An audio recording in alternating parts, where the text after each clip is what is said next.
Bueno, aquí vamos. Y es un gusto darle la bienvenida al licenciado Wilfredo Amer Ruiz, integrante de la Asociación Musulmana Estadounidense, analista de temas de Medio Oriente. Señor, gracias por estar con nosotros. Muchas gracias. Roland Béjar también es analista del Medio Oriente, lo ve desde otro ángulo, es también columnista del Nuevo Herald. Buenas noches, bienvenido. Muchas gracias. Me parece que todos estamos de acuerdo en que practicar la religión es un derecho sagrado y quiero saber qué piensan en términos de lo que vemos ahora, ya sea en París o si ocurriera en Hialeah Gardens, de cerrar una calle para que integrantes de una religión recen. Aquí no debe pasar porque Estados Unidos está tratando el crecimiento exponencial de los musulmanes en su población muy acorde con el crecimiento. Me explico. Un problema frecuente en Francia, como es en España, es que el gobierno no está manteniéndose al día en la otorgación de permisos para oratorios o mezquitas nuevas. Y al no mantenerse al día, ya sea intencional o no intencionalmente, que eso es tema de otro debate, pues no hay espacios para rezar. Y cuando no hay espacios para rezar, se junta con el crecimiento exponencial de la población, donde en Francia ya casi el 10% de la población de Francia son musulmanes, y entonces vemos este fenómeno. ¿Qué es lo que pasa? ¿Cómo la ve Roland? Bueno, hay un estudio, hay dos estudios hechos.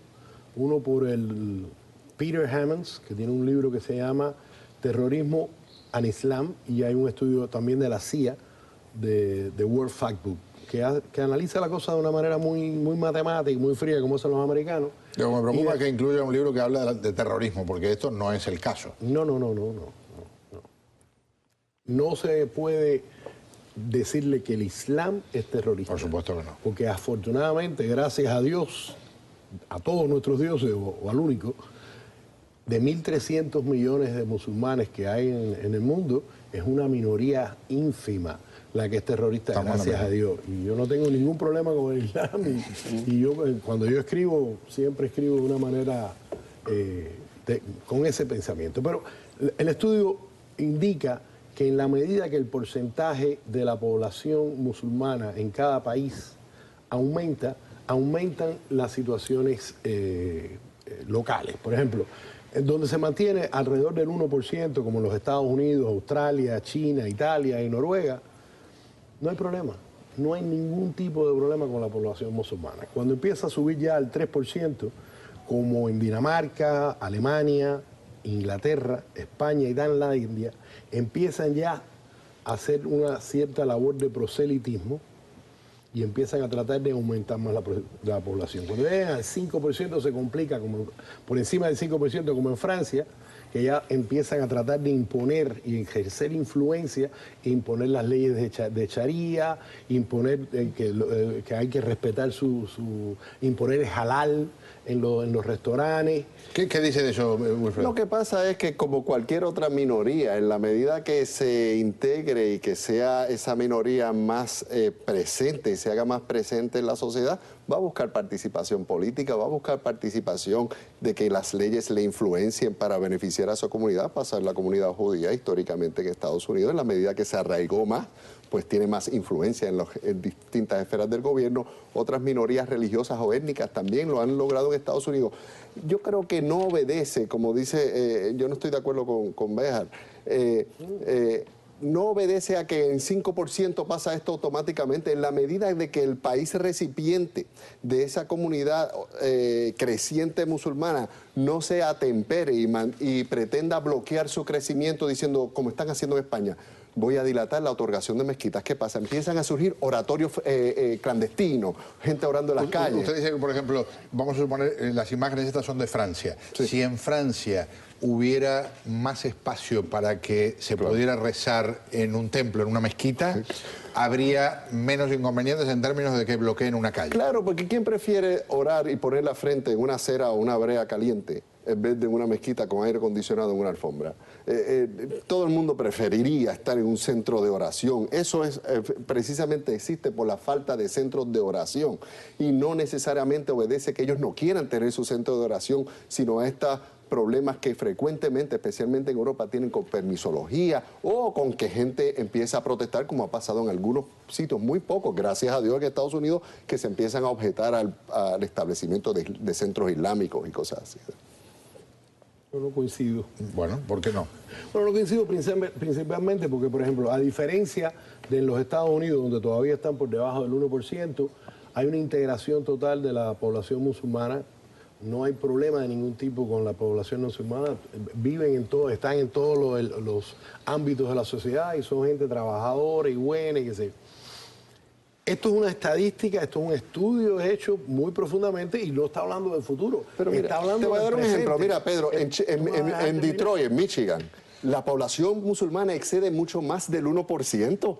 ¿Y por qué no pasa esto? ¿Dónde? En Michigan, que donde está la comunidad árabe más grande de toda la nación norteamericana, y son mucho más del 1, 2, 3 o el 4%. Porque los Estados Unidos son menos del 1%. Se le da su día feriado en las escuelas a los niños musulmanes para respetar el calendario musulmán. Los niños, ahí no hay este problema de oratorios en la calle porque las comunidades se mantienen aceptando e integrando las minorías, no tratando de marginalizarlas. En la medida que trates de con una agenda escondida marginalizarla, entonces pasa esto, esta incomodidad. El problema es que en Europa, en Francia, en Suiza, por ejemplo, en Noruega, en Holanda y en Noruega, hay pueblos donde no se habla ya ni noruego ni holandés. Porque lamentablemente y posiblemente como pedirle a Hialeah que hablen inglés. Sí, sí. En Hialeah no se habla inglés. ¿Por qué? Porque lo que hay hispano, pues donde hay muchos árabes se habla árabe. Esa es la bendición de este país, esa es la bendición de la democracia. No es que la gente está imponiendo el árabe o la gente está imponiendo el idioma, simplemente es un fenómeno demográfico que se da porque en Hialeah la vasta mayoría de las personas lo que hablan es español. Una otra característica es la intolerancia y no permitir que el otro diga lo que quiere decir. ¿No? Claro. Complete su pensamiento. Lo cual claro, no está bien. Estas son las estadísticas. Si tú llegas, por ejemplo, a Bosnia, donde hay un 40% de musulmanes, o a Chad, o al Líbano, tú estás viendo la violencia y los problemas. O sea, hay una relación exactamente proporcional entre el porcentaje de la población del país y los niveles de violencia. Perdona que te interrumpa, pero es que estás diciendo un disparate. En Bosnia hay un alto nivel de violencia porque asesinaron a decenas de miles de musulmanes, los serbios. Ese es el nivel de violencia que hay cuando hubo la guerra en Serbia, que masacraron decenas de miles de musulmanes. Ese es el nivel de violencia, no porque los musulmanes hay muchos, entonces hay violencia. Bueno, eso es lo que dice el estudio. Pues claro, no tomen mi palabra. Pero eso no es que si hay muchos musulmanes automáticamente viene Sharia. Eso es lo que dice el estudio. Es que eso es la manera de presentarlo para tratar de plantar semillas de islamofobia, de cuidado, porque si crece mucho se nos sale de control. Eso no es así. Yo no tengo ninguna islamofobia y tú lo sabes. Pero hay agendas islamofóbicas con estos son dos estudios serios. No, de verdad, yo no sé qué tan serio es decir que cuando se pasa de cierto porcentaje empieza el nivel de la violencia. No. Porque hay lugares donde el extremismo genera una cantidad de problemas internos y es un porcentaje muy pequeño el que practica. ¿Cuántos musulmanes viven? Una ínfima parte, no hubo un ataque terrorista. Aparecieron dos salvajes que llevaron a cabo un ataque terrorista. Pero esa es la excepción y no la regla. ¿Pero cuál es la regla? Porque me está diciendo que... No, la regla es que en la medida en que mayor es el porcentaje en la sociedad, no estoy hablando ni siquiera, y esto lo puedes llevar lo mismo a los países del Medio Oriente, que a los países de Asia, que a los países de Europa. Hay un cierto nivel de porcentaje en la población donde hay una integración total, no hay problema, no hay imposición. Primero vamos a empezar por el principio de que el Corán enseña que hay dos tierras, una tierra que está bajo la espada del Islam y la otra está a conquistar o a reconquistar, como es el caso de Al-Andalus, para refundar el gran califato. O sea, eso está escrito en el libro. Claro, pero digo, pero no ha habido una invasión en España para tratar de reconquistar el Andalus. Porque no han podido. Es una opinión, no es información. Y tratar de es un punto de vista. No, información es que está en el libro. No, y tratar de presentar de que un sitio va a tornarse más violento en la medida que lleguen más musulmanes. ¿Qué más islamofóbico que ese comentario hay? Si hay muchos musulmanes, si pasa de 100%, si pasa de 100%, la historia demuestra que pasa eso. No, es que eso es una aberración. Lo mismo escribían de los judíos, los nazis. Que si hay muchos judíos nos están quedando con Europa y hicieron los protocolos de Sion, metiendo esos mismos miedos de las minorías étnicas. Así que tú no puedes abrazar ese tipo de comentarios donde diciendo que aumente una minoría religiosa étnica va a promover la violencia. Eso es un disparate. La comparación no es feliz porque lamentablemente los judíos en su historia han sido siempre víctimas y nunca victimarios. Que no es el caso de los musulmanes que llegaron al poder en todo el Medio Oriente por la espada. Pudieron lograr derrotar a los persas. Cajuna es una organización reconocida por nuestro Departamento de Estado como una organización terrorista y una organización judía. Hay terroristas, como bien dijiste, Pedro, en todos. Hay muchos. En todos los sectores. Así que decir que uno han sido siempre los que han cogido bofetados, los que han sido siempre oprimidos, no es cierto, ¿verdad? Porque que te digan los palestinos qué le está pasando ahora con los israelíes. Eso es otro tema que cuando quiera hablamos. Claro. Sí, no es el de esta situación. Un punto que me parece válido dejar sobre la mesa. Hay lugares, por ejemplo, en Israel, donde si una persona pasa manejando un carro en una jornada en la que los ultraortodoxos no están de acuerdo, le tiran piedras al carro. Y es una atrocidad. Claro, pero eso no quiere decir que porque haya aumentado el porcentaje. No, eso te quiere decir que los ortodoxos son irracionales. Bueno, pero lo que quiero decir es que no necesariamente hay una relación de que porque pasó el 3% o el 6%. El otro día nosotros mostramos aquí un documental en Londres en el que había gente diciendo muerte a los policías, pero eran 40 personas las que estaban diciendo eso. Precisamente ese ejemplo que tú acabas de poner afirma mi planteamiento. Cuando hay un grupo de gente extremista, mientras más aumente ese grupo de gente extremista, más poder tiene sobre la sociedad y más atrocidades pueden hacer, sean judíos o sean musulmanes. Pero ese es un punto válido cuando hablamos de aumento de número de extremistas. Yo con la parte con que respetuosamente no estoy de acuerdo es que si aumenta el número de católicos no significa que hay más riesgo de que haya una nueva Inquisición. Si aumenta el número de musulmanes, yo no creo que necesariamente a partir del 3 o el 5 o el 7% el asunto se transforme, porque estamos hablando como si fueran extremistas todos los musulmanes.